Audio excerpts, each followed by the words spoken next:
प्रधानमंत्री वर्धा में कार्यक्रम को संबोधित करें, सीधे आपको वहीं ले चलेंगे। कि आज विश्वकर्मा योजना का सबसे ज्यादा लाभ एससी, एसटी और ओबीसी समाज उठा रहा है। मैं चाहता हूं विश्वकर्मा समाज इन पारंपरिक कार्यों में लगे लोग केवल कारीगर बनकर न रह जाए, बल्कि मैं चाहता हूं वे कारीगर से ज्यादा वो उद्यमी बने, व्यवसायी बने। इसके लिए हमने विश्वकर्मा भाई बहनों के काम को एमएसएमई का दर्जा दिया है। वन डिस्ट्रिक्ट वन प्रोडक्ट और एकता मॉल जैसे प्रयासों के जरिए पारंपरिक उत्पादों की मार्केटिंग की जा रही है। हमारा लक्ष्य है कि ये लोग अपने बिजनेस को आगे बढ़ाएं। ये लोग बड़ी बड़ी कंपनियों की सप्लाई चेन का हिस्सा बने। इसलिए ओएनडीसी और जीईएम जैसे माध्यमों से शिल्पकारों, कारीगरों और छोटे कारोबारियों को अपना बिजनेस बढ़ाने में मदद का रास्ता बन रहा है। ये शुरुआत बता रही है जो वर्ग आर्थिक प्रगति में पीछे छूट रहा था, वो विश्व की तीसरी सबसे बड़ी अर्थव्यवस्था में अहम रोल निभाएगा। सरकार का जो स्किल इंडिया मिशन है वो भी इसे सशक्त कर रहा है। कौशल विकास अभियान के तहत भी देश के करोड़ों नौजवानों की आज की जरूरतों के हिसाब से स्किल ट्रेनिंग हुई है। स्किल इंडिया जैसे अभियानों ने भारत की स्किल को पूरी दुनिया में पहचान दिलानी शुरू कर दी थी। और हमारे स्किल मंत्रालय, हमारी सरकार बनने के बाद हमने अलग स्किल मंत्रालय बनाया और हमारे जयंत चौधरी जी आज ये स्किल मंत्रालय का कारोबार देखते हैं। उनके नेतृत्व में इसी साल फ्रांस में वर्ल्ड स्किल्स पर बहुत बड़ा आयोजन हुआ। हम ओलंपिक की जो चर्चा बहुत करते हैं, लेकिन उस फ्रांस में अभी एक बहुत बड़ा आयोजन हुआ। इसमें स्किल को लेकर के हमारे छोटे छोटे काम करने वाले कारीगर और उन लोगों को भेजा गया था और इसमें भारत ने बहुत सारे अवार्ड अपने नाम किए हैं। ये हम सबके लिए गर्व का विषय है। साथियों, महाराष्ट्र में जो अपार औद्योगिक संभावनाएं हैं उनमें टेक्सटाइल इंडस्ट्री भी एक है।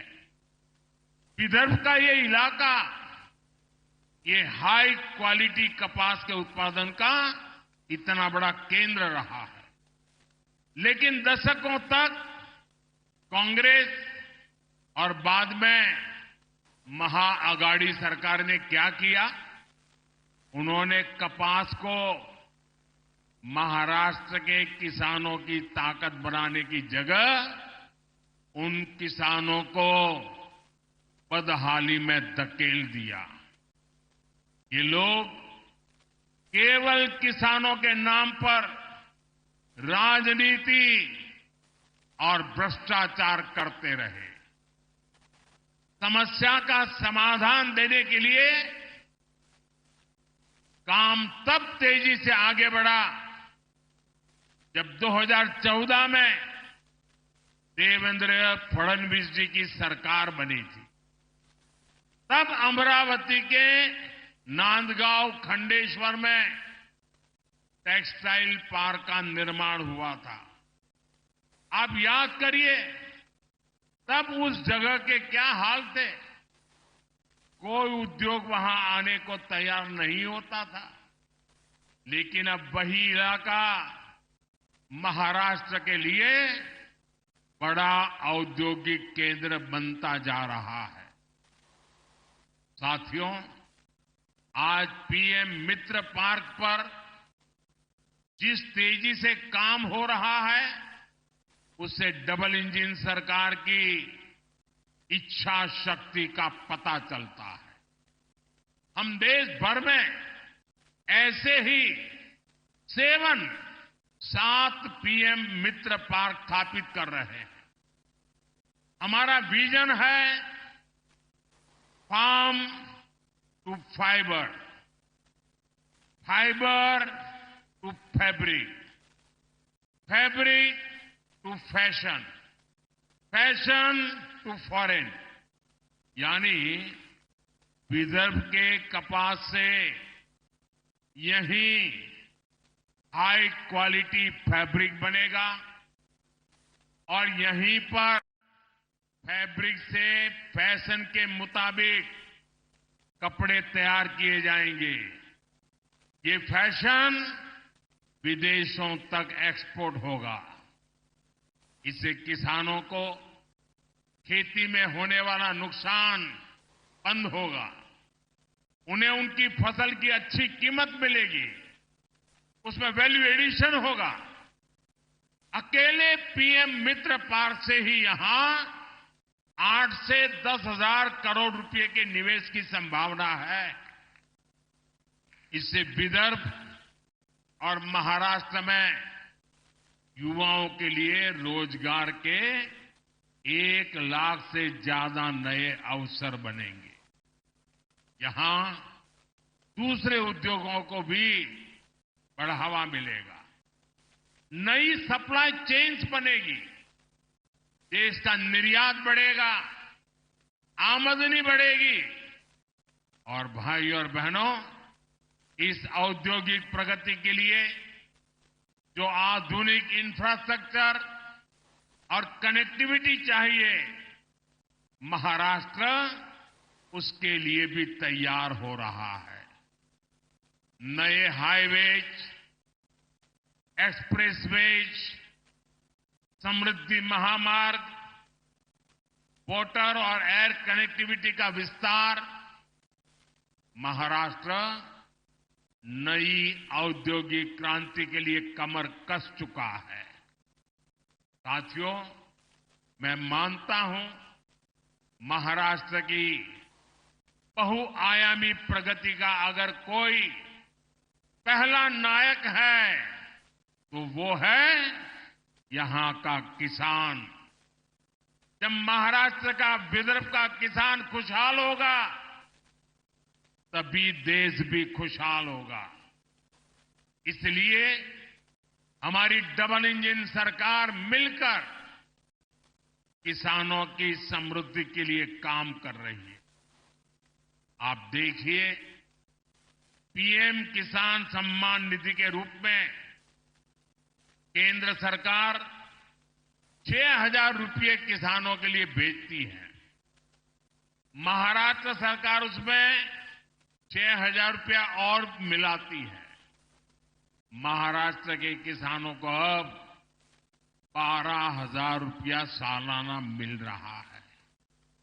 फसलों के नुकसान की कीमत किसान को न चुकानी पड़े, इसके लिए हमने 1 रुपये में फसल बीमा देना शुरू किया है। महाराष्ट्र की एकनाथ शिंदे जी की सरकार ने किसानों का बिजली बिल भी 0 कर दिया है। इस क्षेत्र में सिंचाई की समस्या के समाधान के लिए हमारी सरकार के समय से ही कई प्रयास शुरू हुए थे, लेकिन बीच में ऐसी सरकार आ गई जिसने सारे कामों पर ब्रेक लगा दिया। इस सरकार ने फिर से सिंचाई से जुड़े प्रोजेक्ट्स को गति दी है। इस क्षेत्र में करीब 85,000 करोड़ रुपए की लागत से पैनगंगा, नलगंगा नदियों को जोड़ने की परियोजना को हाल ही में मंजूरी दी गई है। इससे नागपुर, वर्धा, अमरावती, यवतमाल, अकोला, बुल्डाना इन 6 जिलों में 10 लाख एकड़ जमीन पर सिंचाई की सुविधा मिलेगी। साथियों, हमारे महाराष्ट्र के किसानों की जो मांगे थी उन्हें भी हमारी सरकार पूरा कर रही है। प्याज पर एक्सपोर्ट टैक्स 40% से घटाकर 20% कर दिया गया है। खाद्य तेलों का जो आयात होता है उस पर हमने 20% टैक्स लगा दिया है। रिफाइंड सोयाबीन, सूर्यमुखी और पाम ऑयल पर कस्टम ड्यूटी को 12.5% से बढ़ाकर 32.5% कर दिया है। इसका बहुत फायदा हमारे सोयाबीन उगाने वाले किसानों को होगा। जल्द ही इन सब प्रयासों के परिणाम भी हमें देखने को मिलेंगे, लेकिन इसके लिए हमें एक सावधानी भी बरतनी होगी। जिस कांग्रेस पार्टी और उसके दोस्तों ने किसानों को इस हालत में पहुंचाया, बर्बाद किया, हमें उन्हें फिर मौका नहीं देना है। क्योंकि कांग्रेस का एक ही मतलब है झूठ, धोखा और बेईमानी। इन्होंने तेलंगाना में चुनाव के समय किसानों से लोन माफी जैसे बड़े बड़े वादे किए, लेकिन जब इनकी सरकार बनी तो किसान लोन माफी के लिए भटक रहे हैं। कोई उनकी सुनने वाला नहीं है। महाराष्ट्र में हमें इनकी धोखेबाजी से बचकर रहना है। साथियों, आज जो कांग्रेस हम देख रहे हैं ये वो कांग्रेस नहीं है जिससे कभी महात्मा गांधी जी जैसे महापुरुष जुड़े थे। आज की कांग्रेस में देशभक्ति की आत्मा दम तोड़ चुकी है। आज की कांग्रेस में नफरत का भूत दाखिल हो गया है। आप देखिए, आज कांग्रेस के लोगों की भाषा, उनकी बोली विदेशी धरती पर जाकर उनके देश विरोधी एजेंडे, समाज को तोड़ना, देश को तोड़ने की बात करना, भारतीय संस्कृति और आस्था का अपमान करना, ये वो कांग्रेस है जिसे टुकड़े टुकड़े गैंग और अर्बन नक्सल के लोग चला रहे हैं। आज देश की सबसे बेईमान और सबसे भ्रष्ट कोई पार्टी है तो वो पार्टी कांग्रेस पार्टी है। देश का सबसे भ्रष्ट परिवार कोई है तो वो कांग्रेस का शाही परिवार है। साथियों, जिस पार्टी में हमारी आस्था और संस्कृति का जरा सा भी सम्मान होगा वो पार्टी कभी गणपति पूजा का विरोध नहीं कर सकती। लेकिन आज की कांग्रेस को गणपति पूजा से भी नफरत है। महाराष्ट्र की धरती गवाह है। आजादी की लड़ाई में लोकमान्य तिलक के नेतृत्व में गणपति उत्सव भारत की एकता का उत्सव बन गया था। गणेश उत्सव में हर समाज, हर वर्ग के लोग एक साथ जुड़ते थे। इसलिए कांग्रेस पार्टी को गणपति पूजा से भी चीड़ है। मैं गणेश पूजन कार्यक्रम में चला गया तो कांग्रेस का तुष्टीकरण का भूत जाग उठा। कांग्रेस गणपति पूजा का विरोध करने लगी। तुष्टीकरण के लिए कांग्रेस कुछ भी कर रही है।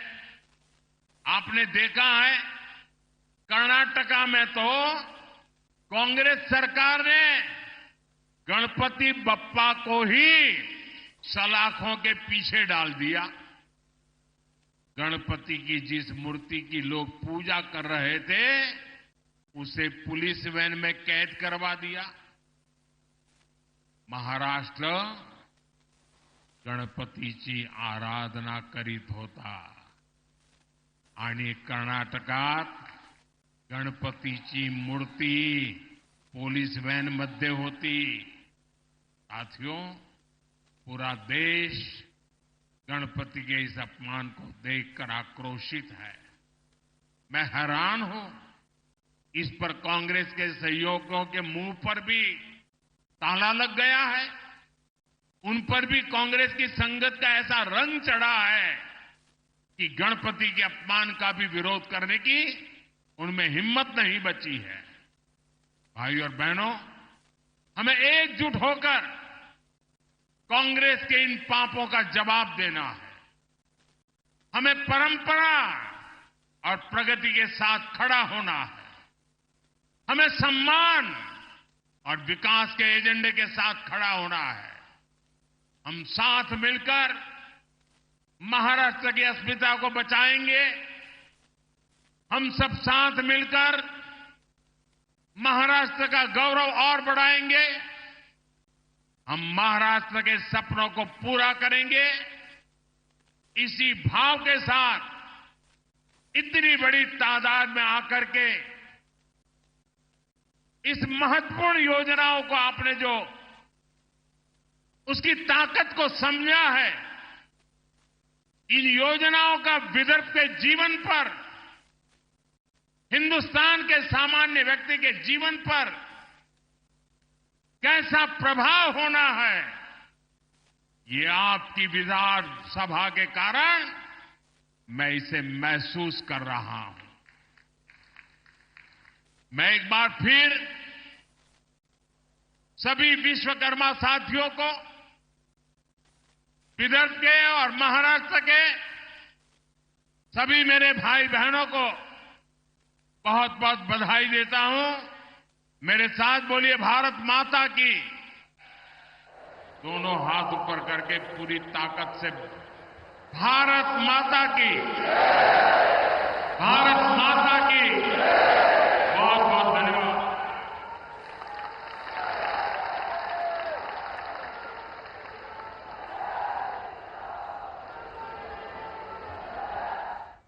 तो प्रधानमंत्री नरेंद्र मोदी को वर्धा से सुन रहे थे आप, जहां पर जमकर उन्होंने कांग्रेस पर निशाना साधा। उन्होंने कहा कि कांग्रेस को मेरी गणपति पूजन से चिढ़ है और गणपति के इस अपमान पर पूरा देश आक्रोशित है। किस तरीके से गणपति को ही कांग्रेस ने सलाखों के पीछे भेज दिया।